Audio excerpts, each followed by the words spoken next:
Good evening. Thank you for coming out tonight. My name is William Swinton. I'm the Director of International Business Studies here at the university at Temple University Japan campus.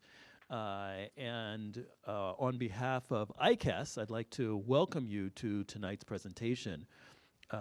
As you know, you're probably already on our mailing list. ICAS has a robust list of presentations and topics that are covered. And if you're not on our mailing list, please contact me, give me your card, and we can certainly add you and let you know about future presentations. Today, is this your first slide okay, good. Today we have Dr. Keith Dinnie, and I've known Keith for quite a while because he was on the faculty here at Temple University for 2 or 3 years around 2008, 9, and 10. He is a specialist in nation branding. It was very fascinating that, given our very diverse student body here, when he was here, he would do research along with the students and have them go back and look at the diplomacy and the way that their nations represented themselves. And I think it'll be an interesting thing for given what he's going to be talking about today and the research that he's done on various nations. I'm sure we represent a number of nations here in the audience. And so it'll be interesting to have a conversation about the material that he'll discuss today. He's now at the University of Dundee in Scotland. We couldn't keep him here. He went back to his home country. But we're delighted to have him here. He gave a talk yesterday evening for professionals in the tourism and transport industry, and we were lucky to entice him to come give us a chat today. He'll talk for about half an hour, 40 minutes, and then we'll open it up to questions so that we can have, again, a robust discussion. So once again, thank you for coming. Welcome, Dr. Dinnie. Thank you. Okay, good evening, everyone. Thank you very much to Swint for the very kind introduction. As Swint mentioned, I was here from 2008 to 2010, working over at the MITA campus, and very much enjoyed that experience. So as Swint said, I'll aim to get through my slides in about half an hour to leave plenty of time for discussion afterwards. So obviously feel free to make comments, questions, whatever that's derived from this. So I'll be looking at nation branding, mainly through the lens of the ICON model of place branding, and suggesting some considerations for Japanese place brands at city, region, and national level. So just quick introduction. Dundee, no one outside of Scotland knows where Dundee is. So I find it's always useful to start with a map. So Dundee there is on the east coast of Scotland, about an hour north of Edinburgh by train. Obviously London is the reference point for most people, so that's where Dundee is located. My background, it's mainly about place branding. So I was a founding member, well, I am a founding member of the IPBA. Because there's so much interest in the field of place branding over the past 5 to 10 years, there became a need to establish an association to bring together scholars and practitioners in this field. So the IPBA was set up about 3 years ago. I'm on the editorial board of the journal Place Branding and Public Diplomacy, which is the first academic journal in the field of place branding. Outside of academia, I always find it interesting to engage with the real world. So I've advised various places at country, region, and city level. So, for example, the Korean Presidential Council on Nation Branding. Much more recently, the UK government's Department for Environment, Food and Rural Affairs, DEFRA. The UK government, as you've no doubt been following, is in a bit of turmoil at the moment because of Brexit. So the UK's nation branding is very much being driven by trying to ensure that the image of the UK is not damaged by Brexit and that we're not perceived as being isolationist, shutting ourselves off from the world, all these kind of negative associations that are emerging from the whole Brexit process. So DEFRA is very much concerned with the export of food and drink products. So trying to establish a positive narrative for the UK in that respect is particularly important at the moment. And most recently, I've worked on a consultancy project for Brand Scotland, which is an initiative between the Scottish Government, Visit Scotland, and Scottish Enterprise. Academically, there's various journals that I've published in that are listed there. Again, in the real world, in Dundee, where I live now, there are two bodies that are promoting the city of Dundee, one public sector, one private sector. The public sector one is the Dundee City Council Brand Group, which I'm a member of. The private sector is Visit Dundee Limited, which I'm a non-executive director on. That in itself illustrates one of the challenges of place branding is who should do it. Should it be the public sector or the private sector, or some combination of the two? So the books I've published, the first one was Nation Branding, the one on the left there. The one in the middle is the second edition of Nation Branding. The City Branding book was published 2011, and there's going to be a second edition next year. It was never the plan to have 12 years between editions, but that's just the way it's happened. More recent journal publications looking at a couple of different aspects of place branding. The first one was looking at regions and how regions can brand themselves. And that was particularly focusing on the concept of amorphous regions. So looking at regions that are not defined by territorial administrative boundaries, but regions that have some kind of identity that makes sense to various audiences. The second article was looking at the professionals who are involved in place branding and looking at what kind of people are these and how do they function, how do they achieve impacts in their jobs. So that was looking at such people as cultural intermediaries. Because it's a challenging job to be a place branding professional, because it tends to be that there's a lot of responsibility, but there's no power. So at city level, for example, if you are place branding a city, you cannot command the hotel sector to do anything. You cannot tell any other stakeholders what they should be doing. So there needs to be a lot of personal capital established so that what you're trying to achieve actually gets implemented. So the overall context is increasing interest in the field of place branding.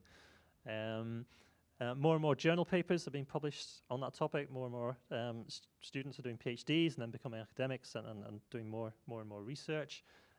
So in this context, it's I'm very happy to be back here at TUJ talking about this topic.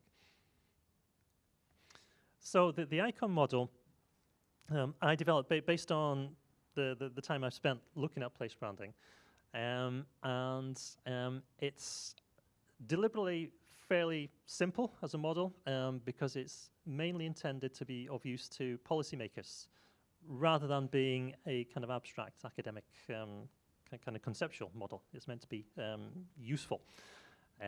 So icon, there's basically four elements, the I, C, O, N. So the I is integrated, the C is contextualized, the O is organic, and the N is new.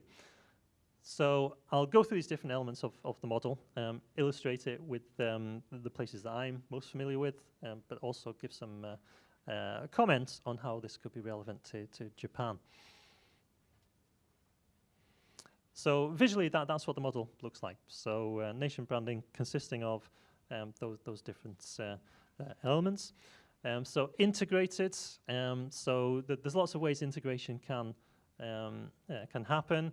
For example, interagency collaboration, different government ministries or departments working together, or more widely, public-private collaborations. And the success of that kind of integration varies enormously from one country to another. Contextualized, that's relevance to stakeholder needs and capabilities. So the basic idea there is that the nation brand should not be a monolithic, unchanging thing, but it should be adapted and customized and localized wherever possible so that it really speaks to target audiences. Organic, so organic in this sense is things that naturally occur. So that is not a strategic nation brand plan, it's just things that happen that can have an impact on the nation brand. And those things are often rooted in the country's culture. So the arts, the literature, the music, all these things, these are not mandated by governments, they naturally occur. And they can actually be some of the most powerful channels to create a nation brand around. And the final element of the model is new. So the idea here is that the newness can be either in the form of innovative products, services, and experiences, or more abstractly, in the form of new national narratives. So what does the country or the city or the region want to be known for? And that can include taking a stand, taking an ethical perspective. So those are the key elements. So integrated at national level, so for nation branding, the natural setting for interagency collaboration is the network of embassies that countries have. And in fact, when I was living here and working here for TUJ, most of my research I conducted by visiting embassies here in Tokyo and interviewing diplomats and asking them these kind of questions. And it became very clear that there was huge variation in terms of how integrated an approach was taken. So probably the most impressive example was Singapore. So the Singapore embassy, they were very good at communicating with each other. So the Economic Development Board knew what the tourism department was doing, and they knew what the cultural attaché was doing. It was all very strategic and all aligned, and regular meetings to ensure everyone was on board. But at the opposite extreme, some of the embassies I visited, they would have no integration or collaboration at all. And sometimes diplomats within the same embassy didn't even know what their colleagues were doing in terms of nation branding. One example of that is one European embassy. I went to interview the director of their cultural institute here in Tokyo. And my first question was, does your country have a nation branding strategy in Japan? And he looked kind of blank and a bit confused and said, oh, I don't think so. Sorry, but I'll find out. I said, well, that's okay. I've got other questions I can ask. So the interview continued, and then 15 minutes later, one of his colleagues came in, and this person was the cultural attaché. So I thought, well, I'll ask this person the same question and see if I get the same answer. So I asked the new person, does your country have a nation branding strategy here in Japan? And he spent the next 15 minutes describing the strategy in great detail. So his colleague, and they actually lived on the embassy compound right next to each other, but they'd never communicated about this at all. So the country did have a nation branding strategy, just it hadn't been disseminated to the people who were meant to be implementing it. So that's the kind of thing that happens all the time in nation branding. The actual concept of it is pretty simple, but the execution of it demands a lot of commitment and engagement. Contextualized, so customizing the message to different audiences. Again, this is basically taken from international marketing, which multinational companies always making these decisions between adaptation and standardization, both of their products and service and of their marketing communications. So the same principle applies to nation branding. Organic, so this is particularly important in the digital era and more with every passing year, because a place brand, whether at nation, region, or city level, cannot be completely controlled. So always be very skeptical when a government official says, we have created a new nation brand. This is a fantastic brand. Well, that is a form of a brand, but it's hugely influenced by what citizens are saying. Whether it's Facebook, Instagram, WeChat, whatever it is, that message cannot be completely controlled. So sometimes these organic developments can be positive, or they can be negative. An example of a positive organic incident was 3 or 4 years ago, the European Soccer Championships. The team from Iceland did surprisingly well. Now, Iceland has a population, does anyone know the population of Iceland? It's less than that, it's about 350,000. So a tiny country, but their team did surprisingly well, actually beat England, much to the amazement and delight of most other people in the rest of the world. So that was a good story in itself, but the main story was the Icelandic fans made a huge impression because they had very strange chants and songs and wearing kind of wild kind of Viking kind of clothes. So that became a bit of a cult hit, and hotel bookings went up by about 50% during that soccer championship, hotel bookings in Iceland. So that wasn't planned by the Icelandic Tourism Board or the Icelandic government, but when they saw that happening, they reacted very quickly and really got onto it through social media platforms and so on, and really reinforced that impact. So it wasn't planned, but they responded to it very well. And the final part, new. So to get the attention of global media, there needs to be something new. Otherwise, if it's the same old, why would that be interesting to external audiences? So to give some brief example illustration of this model, at city level, Dundee, so this is a city I've been living in since January 1st last year. It's a city on the east coast of Scotland. For many years, it's been overlooked. It was an industrial city. Previously, it was a very successful industrial city.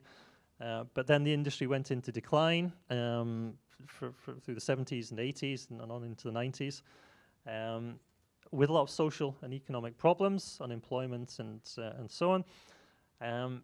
But the city is transforming itself through a culture-led regeneration policy. And that culminated last year in the opening of the V&A Dundee Museum. So the main V&A is in London. Maybe some of you have visited that.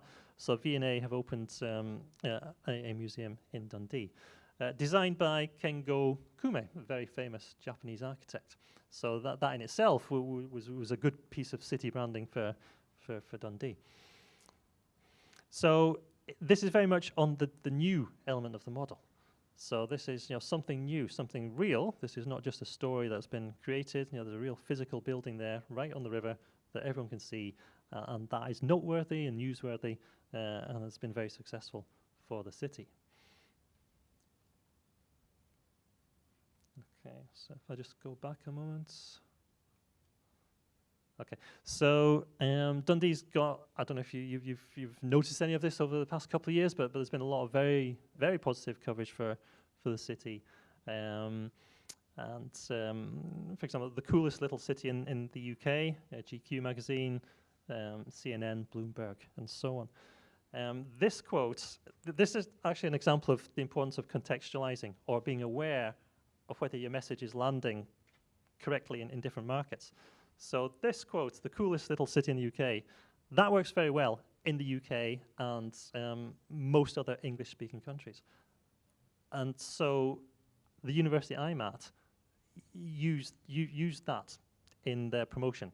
And in most countries that works. Students were, or potential students were interested. They go, well, what is so cool about the city? So they're interested, and sometimes that was enough to encourage them to come. However, in Nigeria, which is one of the big markets for my university, it turned out that message was being completely misunderstood as Dundee being the coldest little city in the UK. So they had to delete that from the branding of the city and the university in that market. Okay, so that's a picture of Dundee. Dundee struggled with its reputation within Scotland because the economic decline and the high unemployment and social and poverty, there's been a negative image for that city for many years in Scotland. So it is beginning to change, and by using images like this, it is helping to reframe perceptions of the city. So this is the River Tay. It's about 2 miles wide at that point. That's the longest rail bridge in the UK. It's a very spectacular way to enter the city. And that's the road bridge. Okay, so at region level, now this is an example of a region that does not follow administrative territorial boundaries. Now the challenge here, so Scotland's Tay country is the brand that was created just last year. Tay is the River Tay that I showed in the previous picture. Now the reason this brand was created is that this part of Scotland, as you'll see from the map, is the east coast of Scotland. Now, that is a part of Scotland that is kind of a blank for most external audiences. Most international audiences don't have any strong perception of the east coast of Scotland. There'll be perceptions probably of Edinburgh as a city to visit. There'll be the Highlands, the castles, the lochs, the misty mountains, all that kind of stuff, and Loch Ness. But that's about it. So there was a need to kind of brand that region to increase tourism and help the economy and so on. So this was an attempt to create an amorphous region, to shape a region based on something that's meaningful to the consumer, in this case, to tourists. And moving on to country level, so the Great Campaign, this has been running since 2011. And I'm sure you'll have seen examples of this. There's been quite a lot of work here, well, a lot of work here in Japan by the British Embassy to promote this. So the Great Campaign is an example of a very integrated approach. So it wasn't just one government ministry or department who did this campaign. It was very cross-departmental and involved as many different forms of government and the private sector as possible. Obviously, it helps that the word great is in the name of the country, Great Britain, so that makes it a pretty simple piece of branding. But what's good about the campaign is how integrated it is, and it's strategic, and it's continued despite there being a change of political leadership in the UK. So this campaign was set up by David Cameron when he was Prime Minister. And when Cameron resigned, after the Brexit vote, 2 or 3 years ago, Theresa May took over as Prime Minister, and there was a lot of speculation at the time that she might get rid of this campaign, because that's usually what happens when a new leader takes over. They want to get rid of any trace of the predecessor and make their own mark. But the campaign survived and is still going. And it's in a material form. So this is not just done through social media or marketing communications. It's actually through physical manifestations of the brand. So, for example, here and across different pillars. So adventure is great. Okay, so they're in San Francisco, kind of evidence of the campaign, and this one as well, the kind of archetypal London double-decker bus, and on the sides, innovation is great. So this message, physically being put in front of people in target markets. And one of the ironies is the people running this campaign claim that this is not branding. They prefer to see it as public diplomacy or soft power, whatever, but you can't get much more brand obvious than this. Okay? So it's very consistent visually. That is the flag you see. You don't see the entire flag. And each of the kind of pillars, the themes, it's one word, is great. Okay, so it's very clearly a piece of conscious branding. And across lots of different sectors, as you can see. So culture, technology, business, there's also education, music, sports, all kinds of sectors are covered. So putting that in the context of Japan's nation branding, really I'm asking questions more about Japan than commenting on what's done, but issues that I think should be considered by Japan's nation branding. To what extent is it integrated? One reason for many nation branding campaigns failing is that they never do integrate it is just either the Ministry of Foreign Affairs, or it's the Ministry for Culture, or it's the Tourism Ministry who dominates the campaign and runs it and doesn't actually reach out to other stakeholders. And that obviously limits the potential impact of the campaign. Is it contextualized? So does Japan, or do Japanese cities and regions, do they actually localize their branding? Organic, is there much effort to actually capitalize on opportunities that occur in an unpredicted way? So an example of that where I think a city really missed an opportunity here was Fukuoka. Now, a few years ago, there was a song called Bachata in Fukuoka, so something like that, by Juan Luis Guerra, who in the Latin world is a huge superstar. So that song was at the top of the kind of Latin Billboard charts for months and months. Now, I'm not aware that Fukuoka actually did anything to capitalize on that. So that was a great opportunity. That wasn't planned, but there was a great opportunity to jump on that and really amplify it. And I'm not sure I was watching it from afar, but I didn't see any attempt to. So maybe the municipality wasn't even aware that it had happened. So it's important to be, monitor the environment, be aware, and if something like that happens, that's an opportunity on a plate. It would cost millions to actually pay that person to write a song about your city. He did it for nothing. New. So I think there's a lot of opportunity for Japan at every level, city, region, and nation, to do something new, to tell a new story, rather than kind of lazily defaulting to cool Japan all the time. So there's obviously a couple of great opportunities coming up. This one is later this year, the Rugby World Cup. I know that rugby is limited. It's a relatively very small number of countries in which rugby is a major sport, but in those countries, it's huge. So where I am in the UK, the Scotland, England, Wales, Ireland, all are going to be here in September for the Rugby World Cup, and already there's a lot of excitement building, and it's going to be massive.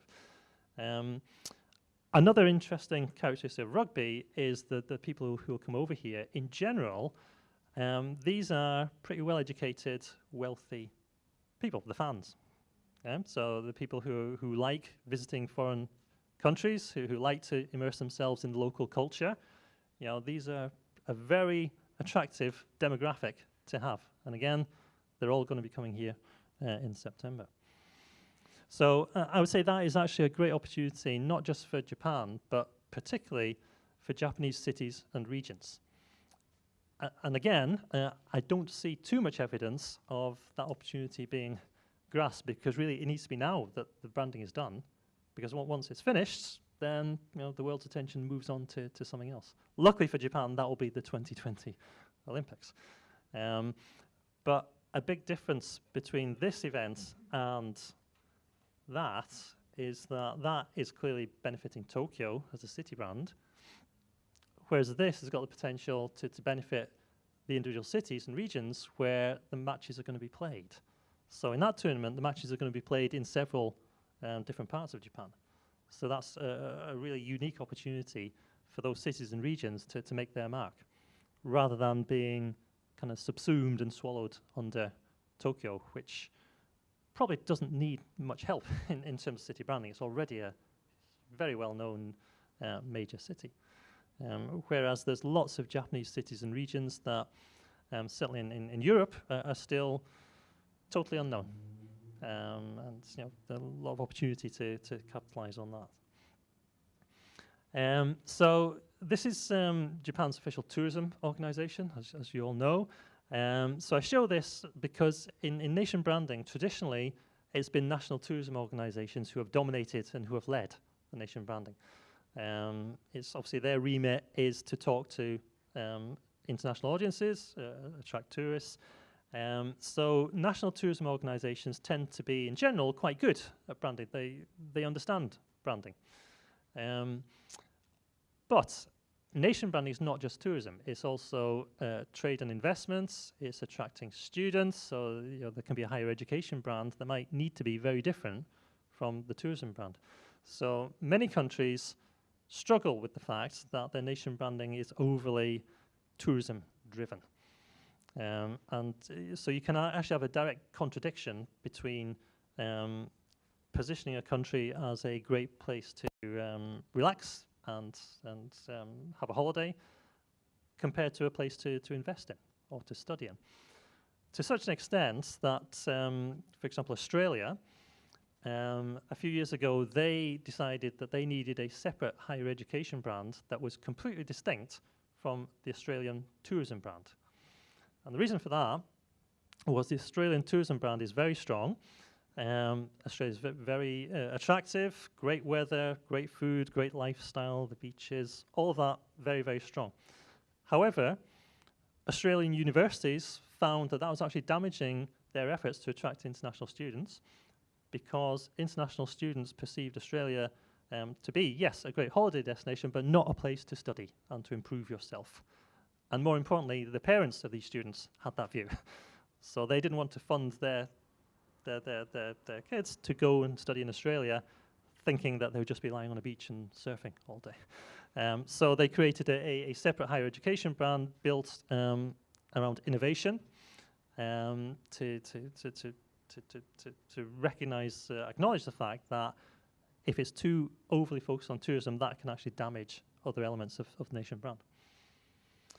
One good example, okay, if you're Japanese speakers, you'll get this straight away. But an example of it being contextualized. This is the best example I came across when I was working here a few years ago. I interviewed someone from Maison de France, so that's the French tourism organization here. And they created this, which I think is a very nice example of contextualizing and bringing together the two different countries, so France and Japan. So on the left, that's Miyajima in Hiroshima Prefecture, I think. And they've linked that visually with Mont Saint-Michel in France. And the question is, been there? Yes, you've all been there, but have you been here? Okay, so I think, and obviously that is not really going to be very useful in any country other than France. As a piece of branding. You wouldn't use that in Scotland or Germany or South Africa. But it's a good example of a imaginative individual here in Tokyo working for the French tourism organization with the authority to actually do something good and localize it to an audience. And you don't see that very often. So again, that's why I put it in the model that this needs to be done. Policymakers need to think about this, rather than just creating one campaign and just pumping out the same message all over the world with no regard to local cultures. So just to end with the last couple of slides, some thoughts on future directions for Japan's nation brand. And obviously feel free to disagree with these or reject them or whatever. Obviously maximize the opportunities provided by these two events, the 2020 Olympics and the Rugby World Cup. So the Rugby World Cup should certainly not be kind of have its importance minimized by the fact that there's an even bigger event coming down the line soon after. Shape the post-2020 legacy. So in terms not only infrastructure, but in terms of the brand, what does Japan want to really have taken out from these two events? Move beyond cool Japan. I guess if you're a fan of cool Japan, you might say, well, why? Obviously, that has been helpful for Japan. It's created a lot of attention. But I think it is limited because not everything can be crowbarred under cool.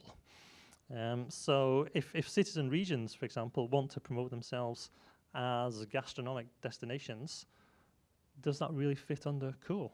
I would say no, it doesn't. It's something completely different. And in the world of international tourism, gastronomic tourism, or whatever term you want to use, food-related tourism is one of the biggest growing sectors. Traveling somewhere to eat, local cuisine. Manage the relationship between the Tokyo City brand and the Japan Nation brand. So in some countries, the capital city brand can actually be stronger than the nation brand.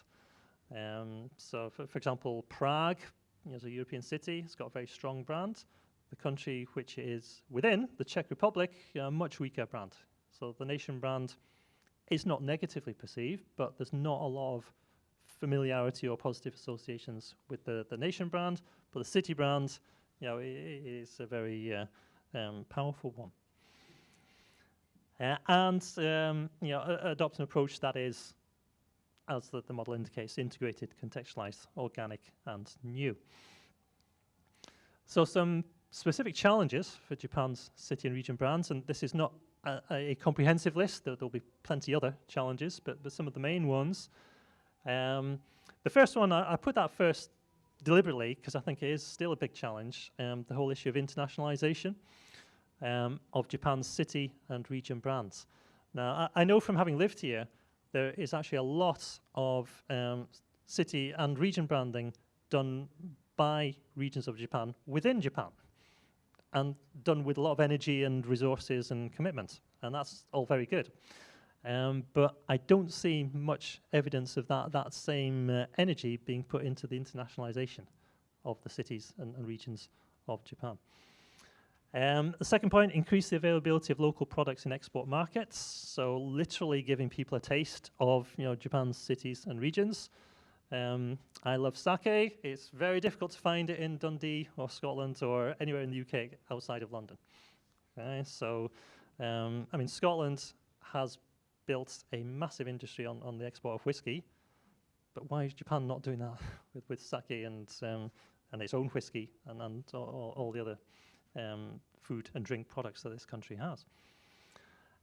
Embracing the power of individual citizens to communicate with international audiences. Culturally, I think this would be a challenge for Japanese officials to do, because it implies handing over the message, at least to some extent, to citizens, and not trying to kind of manically control and manage the message. Social media influencers have become a huge thing in mainstream marketing. Influencer marketing is a whole field of marketing now. So I think cities, regions, and nations could certainly exploit that more. Another specific to Japan challenge, how to attract investment and talent to cities and regions with declining populations. I know there's been a lot of attention paid to that from an economic perspective, economic development, but I think in terms of branding, there needs to be much more positive messages and clearly targeted messages to help achieve that. Building collaborative networks, so cities and regions forming shared brand strategies, particularly if going international for the first time. It can be reassuring to do it, with some other partners rather than just one city attempting to do it on its own.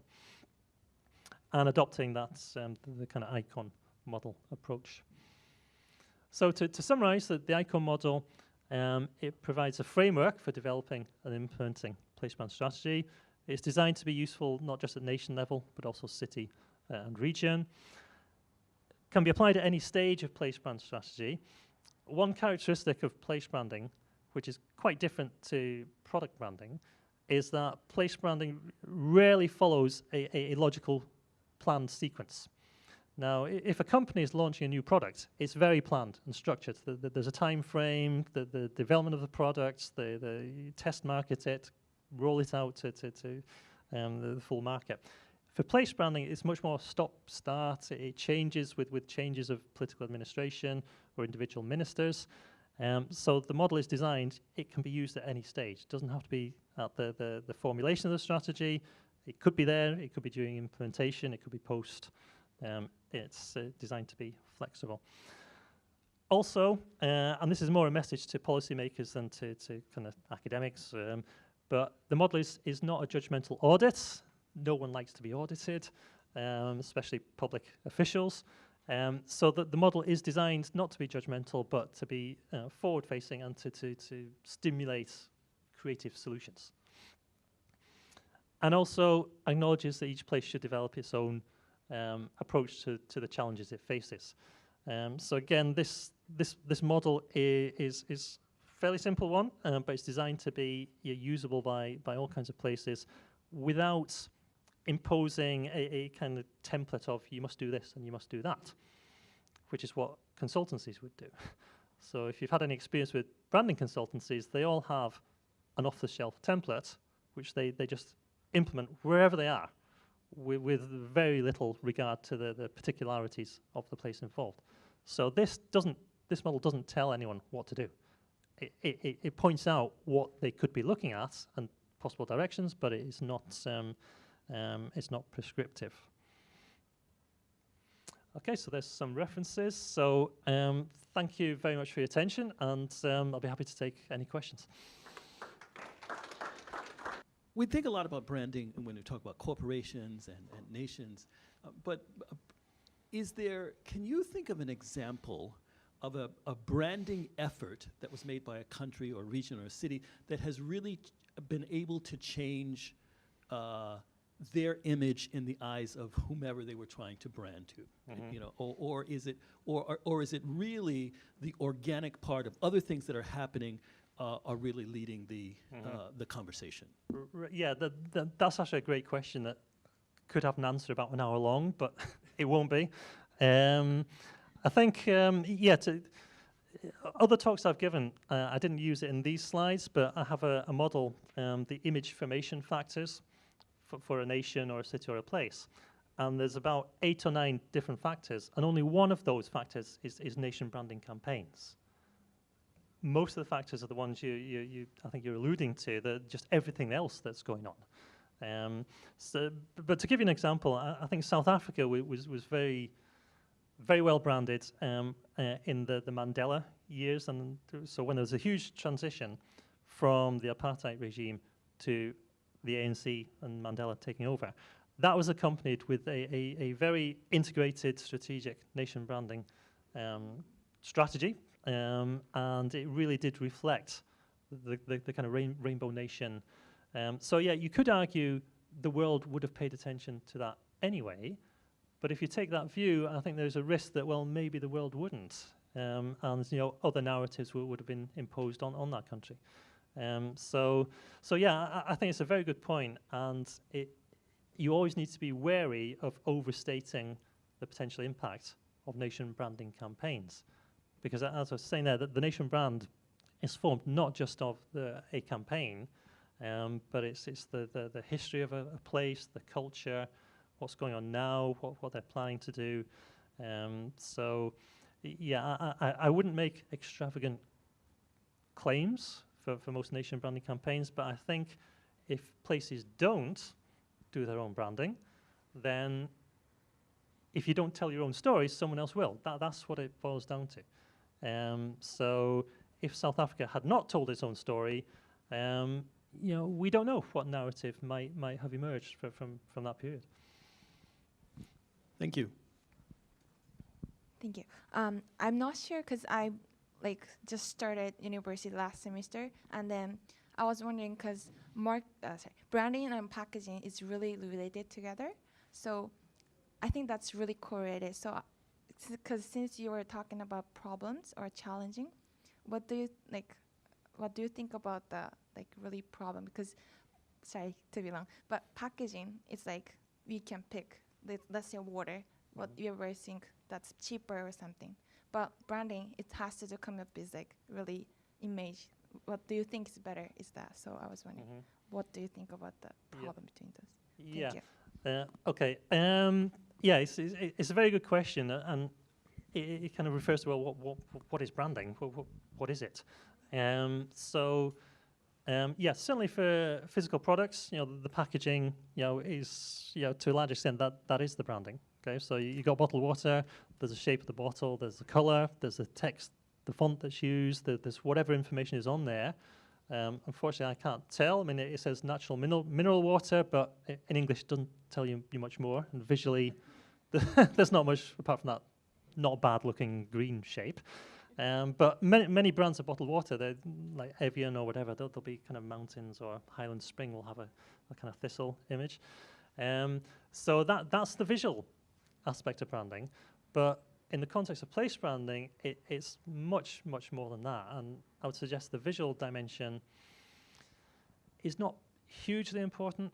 One issue that keeps coming up in place branding is that many policymakers, they believe that place branding is just a new logo for their city or their region or their country. And they think that's it. When obviously place branding is so much more than that. Place branding is also public diplomacy, the utilization and development of soft power. It's about networking by politicians and business people. So, for example, particularly in the domain of investment attraction, advertising is not considered to be particularly effective, because business people, they see through that. So what works in terms of attracting international investment, you build your nation brand, not through advertising, but by attending industry events and seminars and conferences and trade shows and being there in person, embodying the brand. So that's not packaging. That's much more the essence of what it is. But yeah, it's a very good question, and it keeps coming up. I mean, for example, if you look at Korea, South Korea, they're very energetic in the nation branding and have been for many years. But almost every year, it's a new slogan. Sparkling Korea, dynamic Korea, it's change, change, change. And none of these is given enough time to actually build up any kind of brand value, because the focus seems to be more on the packaging than on the essence. Thank you. One city or town that I think is doing quite a lot of good work in terms of the branding, using Instagram quite a lot and other platforms to market itself, would be Shirakawa-go. I don't know if you know of that place, but I think the visual side of the branding, with the little absolutely cute houses with the snow, which I think they've just received a lot of snow now again, when they thought it was melting, and the history of the place with the silkworms in the roof and all of that is really very cute and attractive. So I don't know if you want to comment on that, but that's all I just wanted to bring up. I think that town has had great success from visual and maybe the place branding at the same time. Yeah. I'm not particularly familiar with that example, but certainly Instagram is certainly over the past 2 or 3 years has really rocketed in importance. And to give you one example, a city in Europe, Thessaloniki, northern Greece. So amongst Greek cities, most people only know Athens, the capital of Greece. If you ask people, well, what other Greek cities do you know about? Again, it tends to be kind of a blank look. But Thessaloniki is the second city of Greece, about 500,000 population, so a great, vibrant city. Now, 2 years ago, I was invited there to advise them on city branding strategy, and the main thing I was recommending was that they should establish a citizen ambassador program. So I went there, and they'd arranged for various citizens to come along, and we had a kind of workshop. And one of the people who attended, one of the citizens of Thessaloniki, had 140,000 followers on Instagram. Now, so I was recommending to the city authorities, you've got to use this guy. He was the parkour world champion. Parkour, kind of running off a building and rolling and then getting up and jumping onto something else. So he was the world champion, sponsored by Red Bull, and very proud of his home city, but a bit frustrated that his home city wasn't making it possible for him to contribute to the city's branding. So I recommended, use this person as an ambassador. And so on Instagram, he was very active, and he's a digital native. He's very, very good communicator. He absolutely knows what he's doing. His name is Dimitris Kirsanidis, if you want to check him out. So 140,000 followers on Instagram. Now, compare that to the tourism authority in that city. On their website, and this was 2 years ago, they had the main kind of pages, and then down at the bottom, the links to Facebook, Twitter, Instagram. So I thought, well, I'll check Instagram and see how many followers the official city authority has compared to this guy. So I clicked on the link, and it said, this link is not available.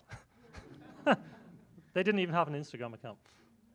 And there they had this person with a lot of followers, willing to do it for nothing, didn't want to be paid.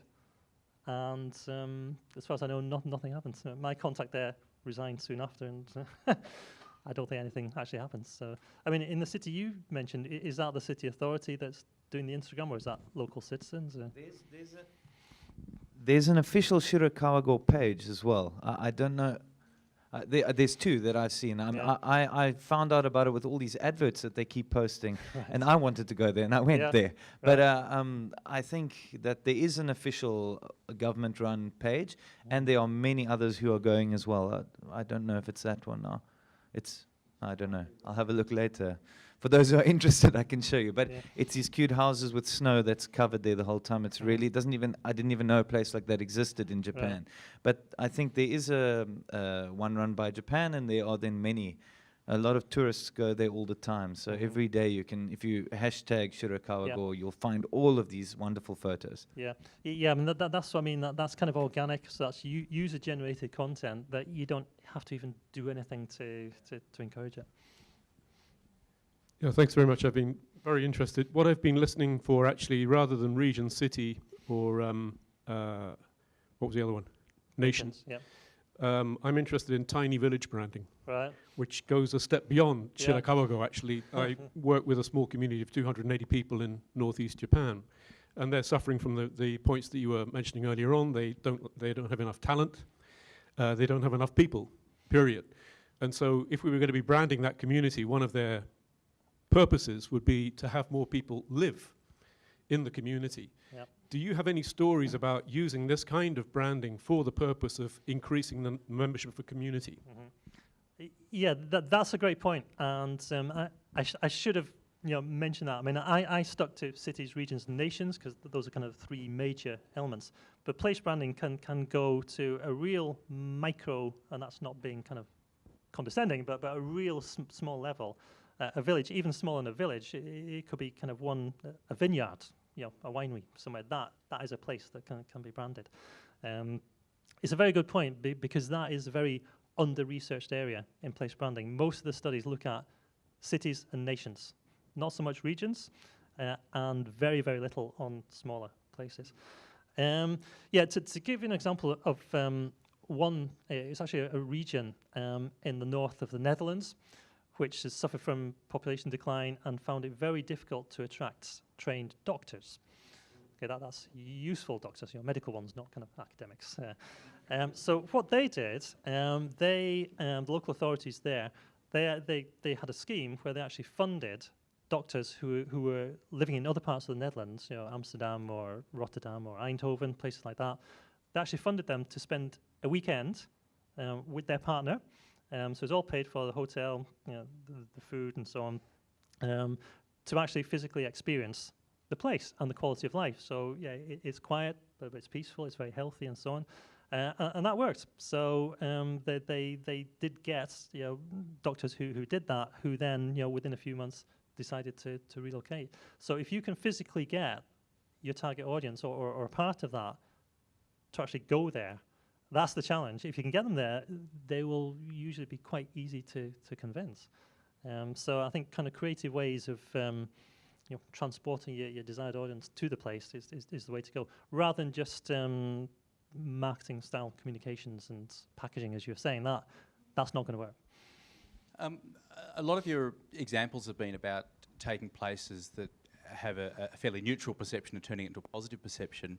I'm interested in examples of places that might have a negative existing association and trying to turn it into something neutral, positive. And I'm thinking of a couple of Japanese examples. I've been interested in the way that Hiroshima has used its tragic past to actually make itself sort of the city of peace, and has done that very effectively. Yeah. And I wonder what advice you'd have for Fukushima and the Tohoku region, given its recent history. Yeah. Yeah, that's a tough one, isn't it? But because still now there is kind of a lingering stigma attached to, for example, products that come from there, and even people who come from there. This would be the kind of new part of the model. So to create a new place-based narrative, because actually that's a great illustration of the case where if you don't actually do your own branding, you will be branded by someone else. So in this case, by that tragic event, and that's still lingering. That is the narrative for that part of Japan. Yeah, what I would recommend is similar to what I recommended in Thessaloniki, is really involve the local citizens and really tap into the local pride and see what they think should be done. I would definitely recommend that rather than hiring in an external consultant to go there and tell them what to do, which unfortunately is the default option that most municipalities use. I would suggest really draw on local people to say, well, what is the essence of the place? What positive narrative can occur? To give you an example, though, that I'm much more familiar with firsthand, the city where I'm living just now, Dundee, I briefly mentioned that it's had a slight negative image within Scotland for many years. So the name of the city is Dundee, but it's got some very negative variations on that word that people in Scotland use. So, for example, Dumpdee, dump being just an awful place. Scumdee, which is even worse. So the people who live there are terrible people. So that's a real challenge that's there all the time. And people in parts of Scotland still use these terms in a very negative way towards the city. So rather than getting annoyed and at people using those terms, because that doesn't lead anywhere. If you take offense and say that's not fair, okay, maybe you're right, and ethically you're in the right, but you're not going to change anything. So the focus in Dundee is not so much saying, no, we're not that bad, but is focusing on what is new. So the V&A Museum, there's a whole regeneration of the waterfront. So that is being promoted. So rather than trying to change people's ideas about the negative stereotype, you basically put that to one side and you focus on what the positive message is. So, but I realize it's a much more challenging situation for Fukushima and that part of the world. So my question has to do more with the private sector. I know we've been talking a lot more about the government side of things, but what do you think about different private sector players taking charge of this place branding, especially when the local municipality isn't really taking charge? And are there any specific challenges or negative side effects that can come about with the private sector? Yep. That's a great question, which I didn't really go into in any detail at all, other than the integrated part of the model does highlight that. This is actually an interesting issue in place branding. Who should lead it? And the dilemma is that in terms of democratic legitimacy, who can claim to speak on behalf of the people? It's the public sector, it's local government, assuming it's a democracy that we're talking about, which I know is not always the case. But if it is a democracy, then the legitimacy resides with the public sector. The problem is the public sector often doesn't have, or almost never has, the marketing branding skills to actually do this right. On the other hand, the public sector does have the skills to do it right, but they don't have the legitimacy to claim that we represent this place, therefore we're going to run the campaign.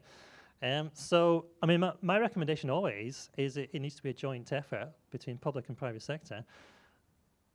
But more than that, it's very important, I think, to get the private sector involved right at the beginning.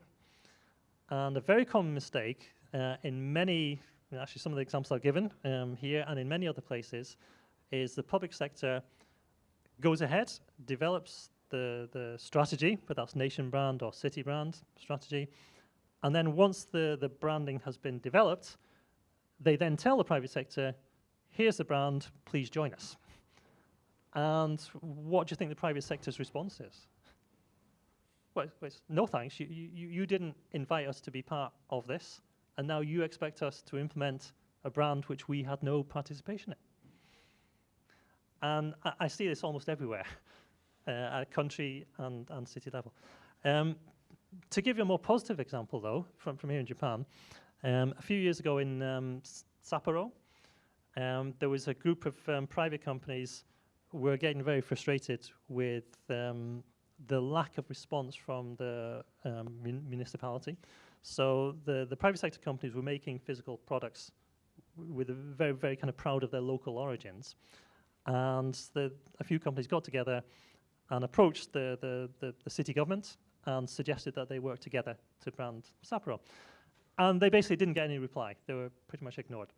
So these companies went ahead anyway and did their kind of made in Sapporo kind of local pride kind of thing, which worked.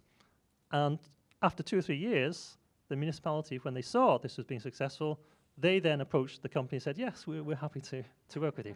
So it all worked out okay in the end. But at the beginning, there was just it was just a brick wall. There was no kind of openness. And I know why that is, because public sector officials, certainly here in Japan, but everywhere, they're generally not rewarded for being risk takers. That's not their remit. So again, that's why I really think place branding, right from the beginning, needs to be a collaboration. And I'm certainly not saying the private sector is better than the public sector, but there are some skills which the private sector has that would be very useful for the public sector to tap into. So I would say it shouldn't really be led just by one or the other, but that there should be a joint effort right from the beginning. Are there any like cases where like place branding works too well? Say like in Tokyo, where like the population becomes way too large, where people need to start moving out because like Japan with the smaller cities. Yeah. Yes, there are. Certainly in the field of tourism, this concept of over-tourism that's been talked about a lot the last 2 or 3 years. There's lots of examples of that. I mean, from Europe, Barcelona is probably the prime example, where a city has done a huge amount of branding over the past 10 to 15 years, done it very well, but they've actually been too successful. And now the local people who live in Barcelona are getting very angry and annoyed that there's just too many tourists and it's spoiling the quality of life. It's also happened, a bit more surprisingly, in Amsterdam, and this was it this year or just before Christmas? This was actually a big story in the world of city branding and what happened in Amsterdam. I don't know if any of you have been to Amsterdam in the past 5-10 years, but yeah. So if you have been, you will have seen the I Amsterdam branding in various, by the train station, by the Van Gogh Museum, and various other parts of town. So I Amsterdam was the branding for many years. And that was considered to be very successful city branding, done very well and succeeded. But again, it succeeded too much. And the tourism in Amsterdam reached such a level that people who were living in the center of Amsterdam really found their quality of life was being degraded. Just too many tourists behaving very badly. So one of the first things they did was to ban what is called the beer bikes. I'm sure there's none in Japan. I don't know if you've seen these beer bikes, but in Amsterdam, it's a bicycle that can, I think, sit between 6 and 8, basically drunk males will get on, and it's got beer attached to it, so they're cycling around, drinking a lot of beer, and generally, just behaving very badly. So they banned those first, but then they went beyond that, and there was a city election in Amsterdam just very recently, with a change of city government, and the incoming political leadership, one of the first things they did was send in trucks to remove the I Amsterdam branding, the actual. So if you go there now, it's not there. And the reason they got elected was they said, if they took over, they're going to do something to improve the quality of life for local people, rather than spending money on attracting more and more tourists to a city that's already got too many. The final obvious example is Venice. Again, these are all European examples, but Venice has got over-tourism has become so bad, they've actually introduced turnstiles, like a sports stadium, where you have to kind of go in. So instead of being able to just walk in, you have to actually go through that. So yeah, tourism it's something that destroys what it was based on, just by the nature. If you're too successful, you destroy the reason that people went there in the first place. I was wondering, so no matter like what is going to happen with the population or income things, I think we have to coexist with AI, like artificial intelligence. Yep. So I was wondering what will affect in the field of marketing, because AI can be really really close to the human being, but it could not be like exactly the same. So I was wondering, what do you think about those things? Thank you. Yeah, that's a very, very interesting question. It's part of a much bigger debate about what is going to be the impact of AI on society in general, which I was just discussing with Swint just before this. And one thing we were thinking is, a situation like this, is there any need for me to be here? Can't you just program something to be here that would know much more than I could ever know, and would be able to respond to your questions? Yeah, I think it's definitely going to affect place branding, but place branding tends to be several years behind branding in the corporate world. So place branding will look at what happens in the corporate world, and then maybe years later we'll actually start doing it. Even basic things like market research. So any company will do market research all the time. But it's very surprising that most places don't actually do any market research, and if they do, that they just subscribe to a very kind of generic kind of omnibus kind of sampling thing, which doesn't really give any specific information. So yeah, I mean, AI, it will affect place branding, but who knows how it's exactly going to do that. I'm actually trying to get funding for PhD studentship to do that, to look at the effect of AI on place branding. So if I manage to get the funding, then I can let you know. I have two questions, one by one. You have brought up the UK as an example of nation branding, and the UK has done a fantastic job in destroying it with Brexit. What do you think that the UK can do to recover from this pretty negative experience, particularly, of course, concerned in Europe? Yeah. That's the first one. Yeah, I'll answer that before you get onto the second one, because I'm not AI programmed. I need to kind of limit it.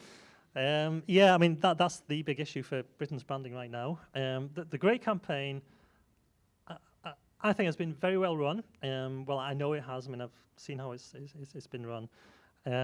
But yeah, again, this is the point I was making earlier. Nation branding campaigns are only one part of what actually creates the image of a country, and Brexit is really having an impact.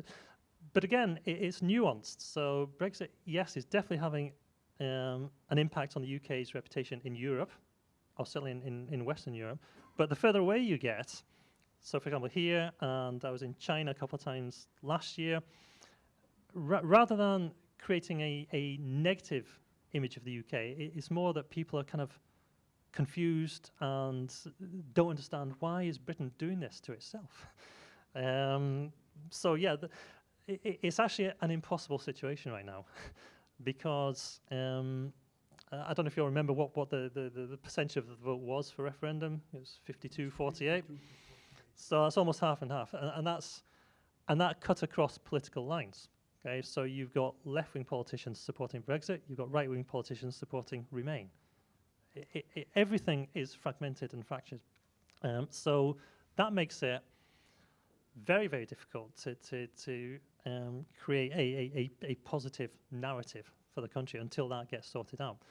I mean, suggestions I made to DEFRA, which I mentioned right at the beginning, were to focus not so much on the national level, but to put much more focus on a more local level, which could be right down to, you mentioned villages, focus on that, cities and regions. Because, so for example, some parts of the UK did not vote to leave. Okay, so primarily London voted to remain, and Scotland voted to remain. So both those places in their branding are very keen to have the message that Brexit, that wasn't us. Okay, London did it straight away. So as soon as the referendum result came in, the Mayor of London, Sadiq Khan, initiated a campaign called London is Open, mainly through Twitter, but also through other channels. So immediately the response was, by London, we are not, the part of Britain that voted to leave. So that, I think, is the only solution at the moment, is to kind of go down to a lower geographic level, where there might not be so much bad image attached. Okay, so and Scotland similarly is you know, needs to kind of make a distinctive message that is different from that. That was part of the first question. Is yes, I mean Scotland was against the Brexit, and so what is today's feeling in Scotland? You are really there in the center of the country. Well, this is where it continues to be an impossible situation. As you probably know, there was a referendum for Scottish independence in 2014. I don't know if you remember the result. I mean, the result was no, but do you remember the percentages? Yeah, it's more or less 55-45. So 55% remain in the UK, 45%. So again, it's almost split down the middle. So right now, there's a huge debate going on within Scotland. Should Scotland hold another independence referendum to avoid being pulled out of the European Union or not? The problem is the opinion polls, well, the problem if you support independence for Scotland, the problem is the opinion polls suggest the vote would be almost the same if you held a referendum now. Now, people who support independence would argue, well, once the campaign starts, then the numbers supporting will increase, as happened during the 2014 referendum. In 2014, the independence, the kind of yes campaign was starting at about 29-30%, and that went up to 45. So they believe that with another campaign, they could get to 55 or 60, but that's far from sure. So it's a very difficult situation. But my recommendations are Scotland needs to really differentiate itself from England. I mean, you mentioned Europe, but actually it has a great impact on Japan, and Japanese companies are leaving by the droves. So that's well, that's a conclusion that we can't do anything about that. So may I go to my second question? Yes. Well, as you pointed out, the campaign is maybe very important, but it has to stand on a substance which is behind it. Now, if you were to measure the overall nation brand of Japan at this stage on a scale of 10 to 1, 10 the best, how would you evaluate Japan? Or Japan's nation, not the nation branding as such, but nation reputation as such. Right.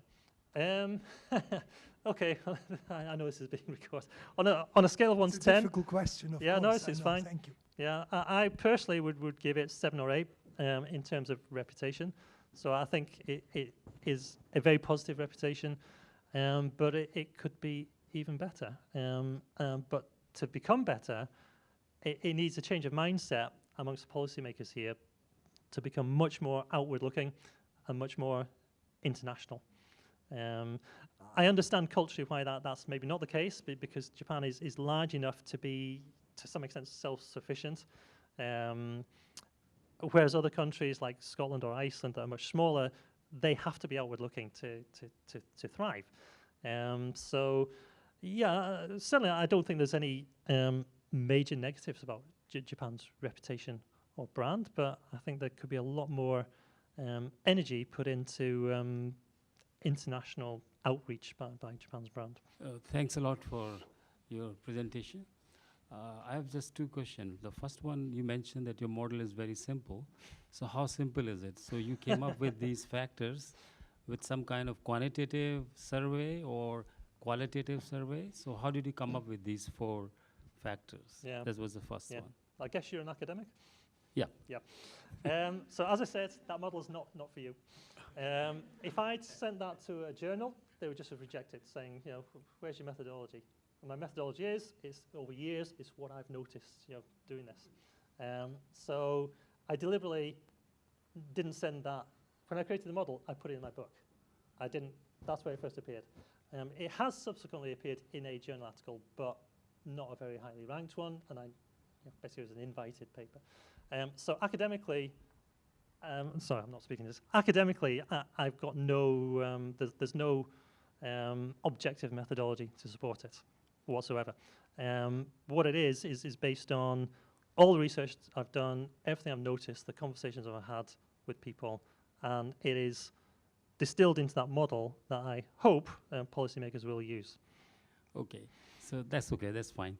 The second question is that I've been working in Japan for last 15 years, Yep. and my area is a psychometric branding. Okay. And what we found in many surveys, quantitative surveys, that two things were very important. So suppose if I haven't used any brand, then thinking about the brand, what comes in their mind? Yep. And the second thing was, once you are using the brand, the feeling. So thinking and feeling. And quantitatively, we were able to identify in different industries. For example, in pharma, doctors think about the sales agent. So thinking of sales agent. But in the theme park, the people thinking, having fun with the family, kids. That was the thinking. And the feeling were different. So my second question is there any quantitative measurement model, branding model, in place branding or nation branding? Are you aware, is there any? Because I just want to curious to know. Thanks. Yeah. There's one model that appeared in, there was a special issue, this is maybe not of much interest to everyone else, so I'll be quick. A special issue of International Marketing Review, a special issue on nation branding, which I guest edited. One of those papers was a quantitative paper trying to identify the different components of nation branding. And that at the time, this was 2010, I think. I can check the issue. At the time, this was one of the first quantitative efforts. And in fact, in the call for papers, we said we wanted quantitative papers, but we got very, very few. That was in 2010. Now I think there are more people in the field, and there would be more submissions. But generally in place branding, most research has been qualitative, case study based. But there is a small but increasing number of quantitative studies, particularly in the field of tourism. So if you look at tourism journals, there's more quantitative papers appearing. In marketing and IB journals, not so many, but still a few. Yeah. Thank you very much. I happen to be another academic, but I'll try to keep it sort of general. You know, they say that what gets measured gets done. So Japan's most favorite statistic for measuring the success of its brand, of course, is visitor numbers, and we reached, we actually broke through 30 million in 2018. But for example, in your personal experience at Dundee, what is the metric that you know, all the people were spending time and money to make this investment in the program? What is the favorite metric, and do you think there is a good metric for that? Often in tourism, it's the number of bedroom nights sold, which is a proxy for money spent on everything. Do you have any thoughts on that? The whole issue of metrics is one that's really overlooked in place branding. And one reason it's overlooked is that public sector officials don't understand it, to be brutal. And another reason is the political sensitivity. So if a government at city, region or country level spends public money on a place branding campaign and the metrics show that money was wasted, that's going to be highly embarrassing, to say the least. So those I would say are the two reasons that there's been a real deficit of metrics. However, the GREAT campaign, which I mentioned, does have its own very detailed, quite complex metrics in place. And what they are doing, or what they're forced to do by the UK government, is to demonstrate the return on investment. So every pound that the government gives to the GREAT campaign has to demonstrate what was the outcome of that. So they have that, and that is the only reason the campaign still exists. So for example, when Theresa May took over from David Cameron, the head of the GREAT campaign reports direct to the Prime Minister. And that's actually another reason that campaign succeeds. So it's not reporting to some junior minister who would be ignored by all the other ministers. It's reporting to the top person. And that's very important. But when Cameron resigned, Theresa May took over, a very different kind of person to Cameron. Cameron is a very PR-minded person. That's what he is. Theresa May is she's a kind of detail-oriented policy kind of person. So the head of the Great campaign had to go to Theresa May with these ROI metrics and say, yes, Prime Minister, for every pound, we generated this number of jobs, this number of tourists, this number of foreign students enrolled. Now, you could argue, well, how would you prove that it's your campaign that caused this? But again, politicians, in my experience, they never ask that question. They just don't think that far ahead. And I'm not talking about Japan here, I'm talking about everywhere that I've been aware of. To give you one example of that, actually I won't mention the embassy, but there's another embassy, a European one, I did some research out here in Tokyo. And I asked that question, does your nation branding campaign have any metrics? And the answer was yes. And what this country had done, they had got 2 academics from that country to create a very complex model of return on investments with lots of kind of finance and econometrics and all kinds of complicated looking stuff in it. And the brief they were given by the place branding people, so you got the place branding people who've got to justify their existence to the government. So the brief that the place branding people gave to the academics was, make this model so complicated that no one can understand, which they did. And then they showed this to politicians and thought, yeah, you're doing a great job. So that's the state of metrics in place branding. Just a quickie. What do you make of the fetish in Japan for getting UNESCO designations for culturalism? For Mount Fuji, of course, its main effect was to triple the share price of the little railroad that goes up there the next morning. Yeah, I guess they would object to the term fetish. Well, the city where I come from, Dundee, is very proud of the fact that it's UNESCO City of Design. I think it's the only one in the UK. And that's quite a big part of the city's branding because it fits into this narrative of a cultural-led regeneration. It probably doesn't do any harm.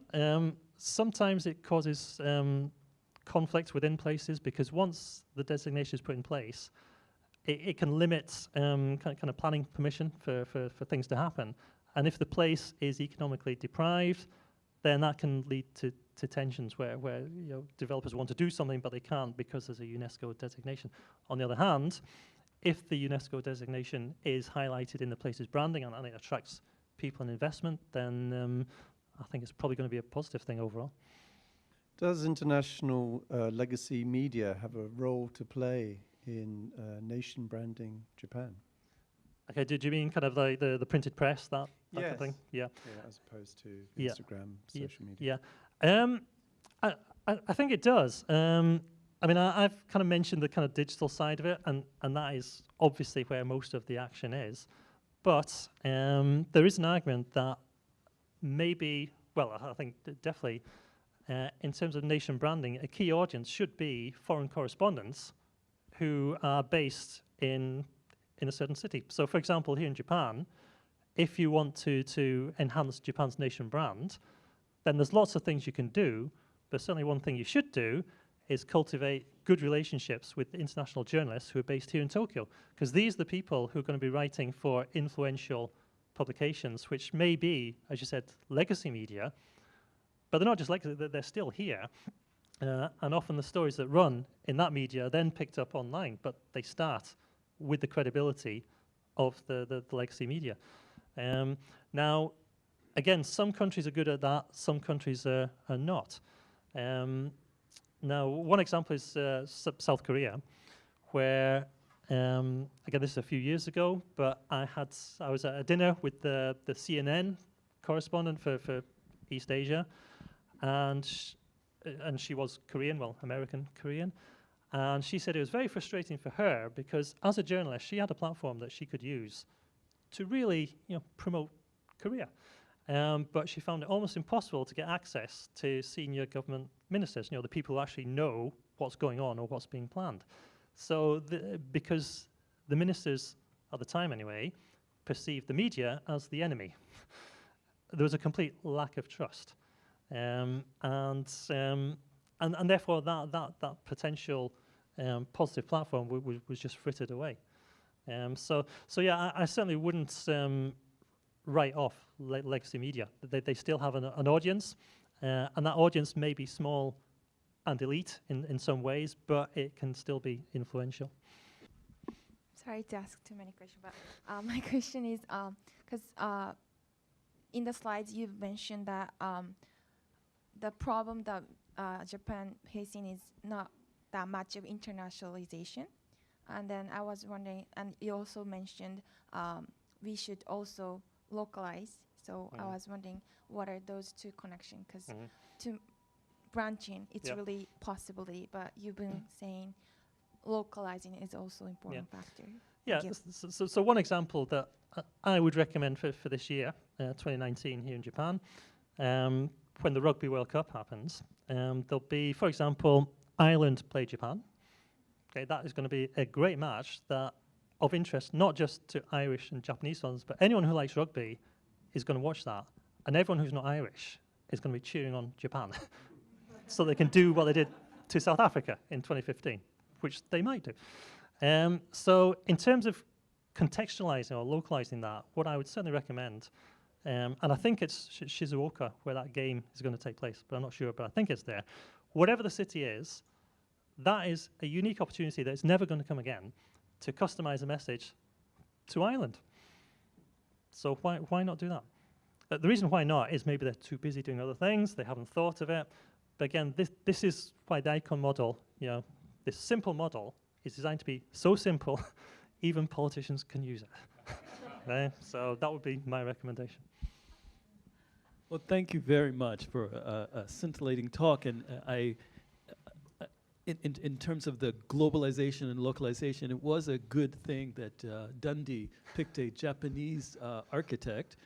And we'll hope that the museum has the Bilbao effect of bringing much more attention. I had never really known anything about Dundee other than the fact that you were there until I heard the news about the museum. And so that's, I think, a coup for them and a coup for us to have you here to get this great presentation. I think we learned a lot.